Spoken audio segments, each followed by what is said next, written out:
Hello, my name is Carmen, and today I'm going to be discussing the need for laboratory demonstrator training at the University of Western Australia and discussing the assumption that content expertise is enough to make one an effective educator. So what's the problem here? So in recent years, student enrolments at Australian universities have increased dramatically. And this has also increased class sizes and limited the one-on-one contact time academic staff have with each student. This has been further exacerbated by the casualisation of academic staff. So instead of having full-time or part-time staff who had dedicated time in their schedules to meet and talk with students and help them one-on-one, now a lot of staff are only paid for the hours they're physically teaching, so whether the hours they're giving a lecture or the hours they are giving a tutorial or working in a lab, and they don't have much time, paid time in their schedules to meet with students outside of that or address student emails, etc. So this leaves a big teaching gap. And this is especially important when it comes to classes like laboratory classes. So in laboratory-based classes, students come into a scientific laboratory to do coursework, to go through experiments, and to actually get experience working in a lab. And obviously, in order to do this effectively, you can't have one unit coordinator in charge of a few hundred students. You need to have smaller groups so that the students can learn effectively and, more importantly, be safe in their environment and not damage any equipment, etc. So what's the solution to this issue? So the current solution, which is quite effective, is to employ graduate students. In the context I'm talking about, these graduate students are employed as laboratory demonstrators who are just tasked with the lab classes, but graduate student employment to fill teaching gaps is quite common throughout all fields of tertiary education. So graduate students are a good choice because they're knowledgeable. So lab demonstrators at UWA need to have at least a bachelor's degree in the field they're teaching. So they've got a good knowledge of the content area. They also usually have a high level of technical skill and technical ability in the laboratory techniques they'll be teaching. And more importantly, they have a flexible schedule so that they can afford to work 1 till 4 on a Thursday and then 10 till 3 on a Monday and not have any other hours for that week in that particular job.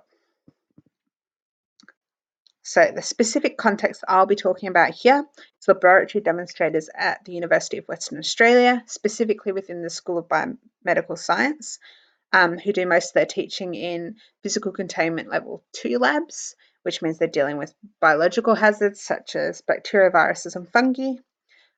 These lab demonstrators teach in labs that are typically run for 2 to 3 hours, where there's limited space. So we have a maximum capacity for most classes of 100 students, and even then that's split between 2 physical locations. Also important things that affect this context are the costs. So lab classes are extremely expensive to run. You need to provide reagents for the students. You need to provide working equipment. You need to provide apparatus, pipettes, Bunsen burners, all of these kind of stuff. So it makes them a lot costly compared to, for example, a tutorial sort of class run where all you need is a computer, maybe some pens and paper.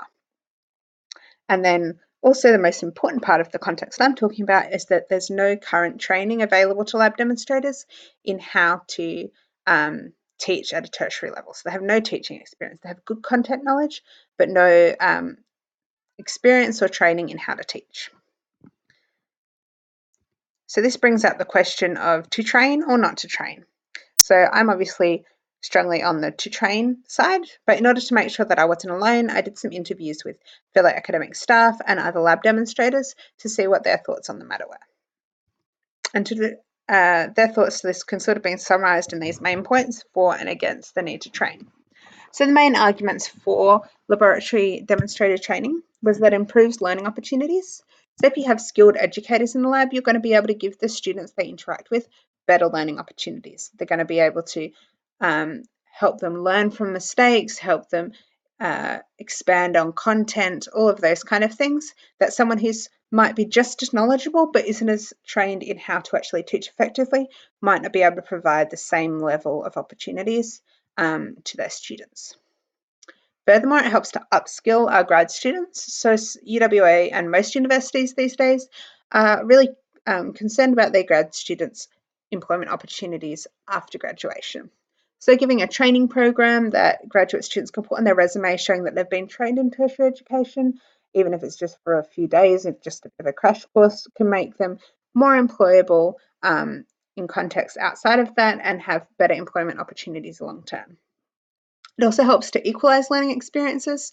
So if you've got two people coming in as lab demonstrators who have the same field expertise, the same level of field knowledge. If one of those is maybe a bit more extroverted, maybe has younger brothers and sisters that they've had to teach skills to and help throughout their childhood, maybe they just got a little bit more of a natural gift for teaching, they're patient, they're able to explain things better.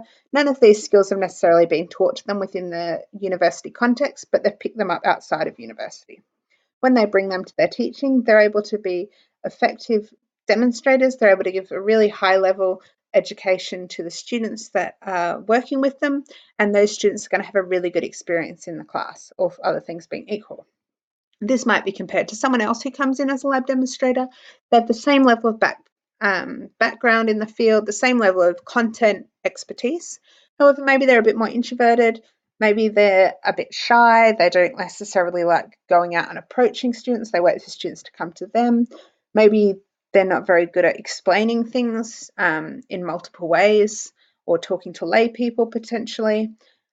Whatever that the matter is, they're just as much of an expert in the field as the other lab demonstrator, but the teaching opportunities, the learning opportunities they're going to present in the classroom are not going to be as good as the first one.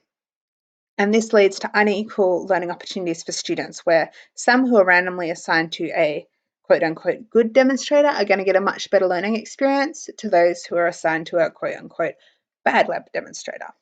By providing some basic training in tertiary education, we can help bump that base level skill set up a notch so that even the quote unquote bad lab demonstrator will be more effective at teaching, and those students are going to get who are taught by them are going to get a much better experience within the lab and come away having a much better experience. Linking into that is increased student engagement. Again, if lab demonstrators are taught how to engage with students, how to talk with them, how to get them passionate, how to show enthusiasm, how to explain things in a way that the students can actually understand, you're going to get the students who are much more engaged in the content. That's going to hopefully facilitate longer term retention of the material that they're learning, and perhaps will actually bring back that spark of joy and curiosity and that spark of wonder why, like I wonder why things are, that I want to know, I want to find out, that curiosity that drove us as children to want to be scientists. So being able to engage with students can bring that spark of joy back and make students more likely to actually stick with the course and enjoy it. Having training in tertiary education can also help to increase student understanding of the content, just because you're going to be able to explain it in a better way and adapt your teaching style to the needs of the students. The main arguments against were obviously cost and time. Training takes money and it takes time. We have to take staff to train them, pull them out of their normal context, or employ staff to come and specifically do the training. It was also brought up, not necessarily as against, but as questions to raise. So who does the training? Quite a few academics were apprehensive about getting people from outside the university to come in and train their lab demonstrators. They really wanted to be done inside the university. And then there was also the question of, isn't expertise enough? If these people have already shown that they're brilliant students, that they know the content, they're experts in their field, isn't that enough to just put them in the classroom and let them teach? They know what they're talking about. Surely they can get it across. But the overall consensus was no, expertise is not enough, and that there needs to be training in tertiary education to cover this gap.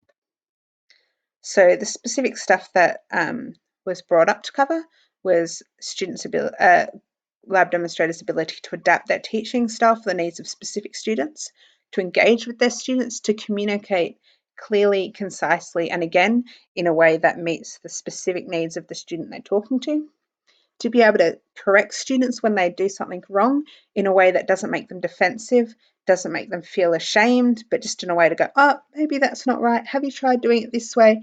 This is what we're doing wrong, and this is why it's important not to do it. Linking into that, to be able to communicate safety information to students, to make sure that you can correct them if they're acting in an unsafe manner, and do so in a way that they will continue to act safely even when your back's turned. They're not just going to go back and continue acting like an idiot. Also being able to teach efficiently and knowing what questions to ask students to actually get them to engage with the content. And for you to actually be able to gauge their level of understanding. So when you go, do you understand that? You can actually make sure they do, instead of them just saying yes, you walk away and really they have no clue what you just told them. So to summarise, increased class sizes have put pressure on unit coordinators. They no longer have enough time to spend one-on-one time with all of their students, and they have to hire additional academic staff to fill this gap. Naturally, grad students are a really good choice for this. However, these grad students may be subject experts, but they have no training in tertiary education or teaching. Through my own reflection and interviews with academic staff, I think that training would improve student learning, help to upskill grad students, and also increase equity of learning opportunities to students. There are some barriers against this, but I think that these can be addressed with time and dedication. Thank you.